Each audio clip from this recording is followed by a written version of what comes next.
मुंबई के दिंडोशी विधानसभा सीट पर दो महारथियों के बीच अपक्ष उम्मीदवार सेंधमारी के लिए तैयार।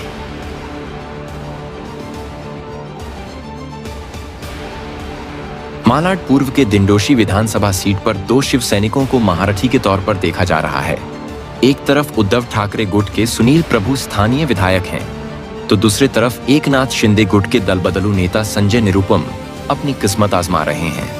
वहीं आम लोगों की मूलभूत सुविधाओं को लेकर अनवर सैयद डायमंड की निशानी लेकर अपक्ष रूप से चुनाव लड़ रहे हैं। देखिए चुनावी उम्मीदवार के साथ स्थानीय लोगों ने क्या कहा। किन मुद्दों को लेकर चुनाव लड़ रहे हैं? ये दिंडोशी विधानसभा में बहुत सारे ऐसे मुद्दे हैं कि यहाँ के स्थानीय आमदार जो 10 साल से यहाँ के लोगों को जिस तरीके की समस्या है आज तक मालूमात ही नहीं ली है उनकी, क्योंकि यहाँ पे शौचालय था, वाचनालय था, सब रोड से हटाया गया और यहाँ के लोगों को कहीं ना कहीं मतलब एक वो पिछड़े लोगों को नहीं देखते उस तरीके से देखा गया है। तो मुझे एक मौका मिला है, यहाँ के लोग अगर मुझे जिताएंगे तो मैं यहाँ के लोगों का जो भी समस्या है उसका समाधान करूँगा।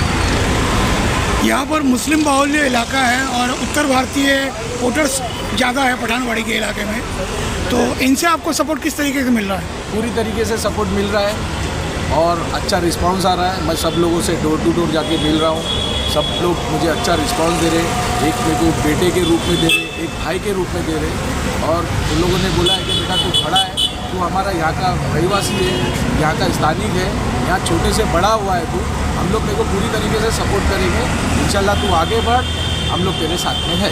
तो लोगों के साथ कैसा किए क्या किए वो लोगों को पता है, यहाँ के स्थानिक लोगों को भी पता है, यहाँ के विधानसभा के सारे जितने भी क्षेत्र के लोग हैं उनको पता है कि वो कितना लोगों का काम किए हुए हैं, नहीं किए हुए, कितना साथ दिए हुए, वो लोगों को पता है। लोग उनका साथ देंगे नहीं देंगे वो लोगों की मर्जी है। मुकेश रानी जी ने जो आके इधर बोल के गया हुआ है उनको जवाब देने वाला कोई मिला नहीं है। मैं पूरी अच्छी तरीके से उनको जवाब दूंगा।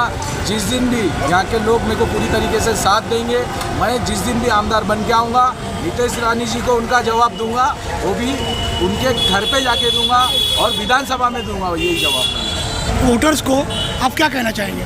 यही कहना चाहूँगा, मैं आपका छोटा भाई हूँ, आप मुझे एक छोटे भाई जैसा, एक अपने बच्चे जैसा मुझे आगे लेके चलिए, मुझे जिताने का काम कीजिए। बाकी का काम मेरी है, मेरी जवाबदारी है ये दिंडोशी विधानसभा की। ये दिंडोशी विधानसभा को किस तरीके से आज मेरे को मिली है चुनाव चिन्ह डायमंड, ये डायमंड की तरह चमकाऊंगा दिंडोशी विधानसभा को। मैं बस यही चाहता हूँ, यही अपेक्षा है मेरी। ये हमारे पिपलीपाड़ा से लेकर के हाईवे तक के आज इतने नेता आते हैं, इतने इलेक्शन आते हैं, लेकिन कोई भी नेता हमारी बस्ती के तरफ नज़र उठा के नहीं देखा। हमारी बस्ती में बहुत सारे काम हैं। एक मलिका होटल के बाद जो वाचनालय था वो भी टूट गया, शौचालय था वो भी टूट गया। यहाँ पेशाब करने के लिए कितने मुसलमान भाई हैं जिसके हमारे को पानी लगता है पेशाब करने के लिए, तो एक छोटा सा पेशाब के लिए बाथरूम भी नहीं। आज हमारी माँ बहनें हैं, रिक्शा ड्राइवर यहाँ है, उन लोगों के लिए प्रेग्नेंट औरतें रहती है, तो यहाँ 3-3 लाख का बिल बनता है, एक भी हॉस्पिटल नहीं है। तो मैं जनता से और जो भी अपने बड़े लोगों से गुजारिश है कि ये सब चीज़ें करें, तो हम जो करेगा उनका साथ हम सब मिलते हैं। विधानसभा 159, मैं नियाज बेग दिंडोशी विधानसभा से 17 साल से जुड़ा हूँ रियासत में। यहाँ का जो आमदार और खासदार हैं ये काफ़ी टाइम से लोग हैं। हमारे आमदार साहब को 10 साल हो गया, खासदार साहब भी 10 साल 15 साल रह चुके हैं।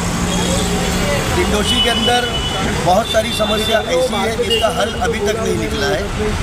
जैसे आप ये देख सकते हैं सामने मेरे, ये गार्डन अभी बना है कुबा होटल के सामने है। यहाँ पर एक शौचालय हुआ करता था, अभी ये रोड कटिंग के चक्कर में, गार्डन बनाने के चक्कर में शौचालय तोड़ दिया गया है। ये शौचालय की ज़रूरत बहुत ज़्यादा है और यहाँ पर पठानवाड़ी में एक बड़ी बाज़ार लगती है जिसमें 2 से 5 हज़ार लोगों का आना जाना होता है, जिसमें महिलाएं ज़्यादा होती हैं क्योंकि ये महिलाओं की बाज़ार है। अब कोई महिला अप्पापाड़ा से आ रही है, कोई संतोष नगर से आ रही है, कोई कहाँ से आ रहे हैं। अब आप समझ सकते हैं कि महिलाओं को कब किस चीज़ की ज़रूरत पड़ जाए। तो ये शौचालय था तो उनको आराम था।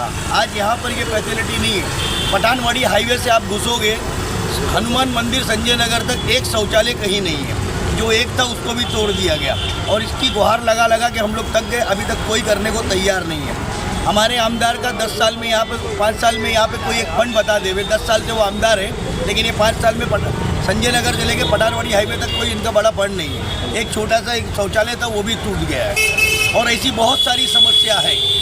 अब क्या बताएं उसके बारे में, कोई सुनता नहीं है। लेकिन जब चुनाव आता है तो लोग बर्थडे का केक काटने भी घर आ जाते हैं। छोटी सी कोई नियाज देगा उसमें आ जाते हैं, कोई भंडारा रखेगा उसमें आ जाते हैं। इनके पास वक्त ही वक्त रहता है। इनको चुनाव लड़ने के लिए करोड़ों रुपया खर्चा करने के लिए आ जाता है, लेकिन हमारे मोहल्ले में 2-5 लाख 10 लाख का फंड लगाने के लिए नहीं आता है। नाम क्या? मेरा नाम मोहम्मद इसाक उमर खलासरा है। अभी पठानवाड़ी में तकरीबन 40 साल से रह रहे हैं। कुछ लोग पहले हैं जिन्होंने काम किया थोड़ा, जैसे पहले भी बातें बताई यहाँ पर हो रही है, जैसी होना चाहिए वैसे नहीं होता है। अभी गंदगी के मामले में है और फिर उसके बाद में जो रोड कटिंग का मामला है, इसमें जितनी दुकानें हैं, जितने गाले गए, हमारे आपस के लोग हैं जिनके गाले टूटे टूटने के बाद में इनको लीगल परमिशन गवर्नमेंट का ऊपर करने का यानी परमिशन मिला था, गवर्नमेंट ने दिया था। लेकिन उसके बाद भी इनके नाम लेना मुनासिब नहीं है। ऐसे लोग खास ये नेताओं के और इनके जो है खास आराम के खास बने हुए रहते हैं, इन लोगों ने अपने साइड इनकम उसको सोर्स कर दिया है। साइड इनकम हमारी चालू है। अब बेचारे जो जिसके है गाले, जिसकी दुकान है, वो इसलिए बोलते नहीं है कि भाई अगर बोलेंगे किसी को तो हमारा काम हुएला वो ख़राब नहीं हुआ। मेरे इस ताल्लुक से काफ़ी लोगों से बात, बहुत सारे लोग हैं। इसमें एक आदमी हमारे आपस का ही उससे 4.5 से 5 लाख रुपया खाली ऐसी उसकी दुकान टूटने के बाद में उसको बनाने के लिए लिया गया। 4.5 से 5 लाख छोटा अमाउंट एक गाले। अब उसका बेचारे का धंधा जमा हुआ है और उसका बिजनेस है, उसकी मूड़ी लगी हुई है 40-50 लाख रुपये एक ज़माने से। अब वो क्या करेगा, वो कहाँ जाएगा? तो ऐसी बहुत सारी प्रॉब्लम है। अभी गंदगी के बारे में आप देखो, कचरा कुंडी जो है ये हर जगह।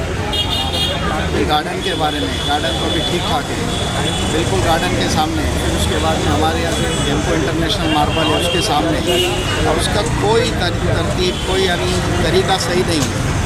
जब चाहे जब यानी आ रहे यानी कोई उसका वो नहीं है। और फिर उसके बाद पानी की कुछ लाइन अपना लाइट बिल का है मामला। लाइट बिल दुनिया भर का लोगों की इसके बारे में परेशानी है, लोग बोल भी रहे हैं, कोई कंप्लेन नहीं रहा है। इतना ज़्यादा लाइट बिल के जिसकी कोई लिमिट, यहाँ तक के आदमी का समझो रेंट भर जावे उतना लाइट बिल आ रहा है। और एक बार 2 बार आदमी नहीं भरा, कारोबारी लाइन है, बिजनेस से आगे पीछे चल रहा है, नहीं भरता है आदमी तो सीधा जो है मीटर वाले काटने के लिए आ जाते हैं। काट के लेके जाने के बाद में फिर उस पर टैक्सेस लागू करो, फाइन लागू करो, विद इंटरेस्ट उससे भरवा। अब वो गरीब जो है लाइट बिल ही नहीं भर पाया, अब वो विद इंटरेस्ट क्या भरेगा? यहाँ पर जितने भी मतदाता है विशेष रूप से, आज हम सब ये भली भांति जानते हैं कि इस समय में जो हमारे समाज में जो आर्थिक परिस्थितियों से दुर्भाग्य प्रारूप जो भी दुर्भाग्यपूर्ण अवस्थाएं हैं हमारे, जैसे बिजली की भी समस्या है, पानी की भी समस्या है, रास्ते की भी समस्या है, गलियों की भी समस्या है। और इतना दुर्भाग्यवश यहाँ पर कहीं कहीं तो ऐसा भी है कि जो ऑलरेडी यहाँ पर जिनको जनप्रतिनिधि जो सिलेक्टेड है उन लोगों के प्रति भी आप अगर पता करेंगे मीडिया कर्मी, तो उनको भी यही मालूम पड़ेगा कि आज पानी भी लोगों को ख़रीद कर पीना पड़ रहा है। हकीकत में देखेंगे तो आज इस असेंबली एरिया में नियर बाई 50,000 झोपड़ा धारक आज भी है फॉरेस्ट लैंड के अंदर, जो अभी से नहीं है, इतिहास गवाह है इधर का। और दुर्भाग्यपूर्ण ये है कि मतलब कोई भी नहीं आया कभी के समय पर। यहाँ के जो आज़ाद उम्मीदवारों में नाम आ रहा है अनवर भाई का, तो अगर आप पता करेंगे तो आपको यही पता चलेगा कि जिस समय में यहाँ पर कोई भी नहीं आया, चाहे वो शौचालय रिलेटेड भी हो, चाहे रास्ते रिलेटेड भी हो, या बच्चों की शिक्षा संबंधित हो, या रुग्णालय संबंधित हो, इन्होंने हर संभव अपना योगदान दिया है। जबकि कोई कैंपेन नहीं था और इनका कोई भी ऐसा माइंडसेट नहीं था कि इन फ्यूचर ये यहाँ पर असेंबली एरिया के चुनाव में जनप्रतिनिधि के भाव में आएंगे, और ये हमारा सौभाग्य है। और मुझे ऐसा लगता है कि हर समाज के, हर प्रांत के, हर भाषा के, हर धर्म के लोग जो है मतदाता जरूर इनके साथ में हर संभव प्रयत्न यही करेंगे कि ये विजय। आरोप है कि स्थानीय विधायक सुनील प्रभु ने कभी यहाँ की जनता के मूलभूत जरूरतों पर ध्यान नहीं दिया, जिसके कारण चुनाव में खामियाजा भुगतना पड़ सकता है। और दूसरी तरफ सत्ता लोभी एकनाथ शिंदे गुट से खड़े हैं, जिन्होंने कभी कुछ काम किया ही नहीं। उलटे बीजेपी ने यहाँ नफरत फैलाकर माहौल खराब करने का काम किया, जिसका निरूपम को खामियाजा भुगतना पड़ सकता है। दोनों ही राजनीति के महारथी कहे जाने वाले उम्मीदवार बाहर से हैं और अनवर सैयद भूमिपुत्र होने का फायदा उठाकर लोगों की मूलभूत सुविधाओं पर काम करना चाहते हैं। ऐसे में त्रिकोणी टक्कर यहां देखी जा रही है। हालांकि अनवर दिंडोशी विधानसभा सीट पर जित तो हासिल नहीं कर पाएंगे, लेकिन सुनील प्रभु के साथ संजय निरूपम की लुटिया जरूर डुबा देंगे, ऐसा यहां के लोगों का कहना है। मुंबई से इस्माइल शेख की रिपोर्ट, इंडियन फास्ट ट्रैक।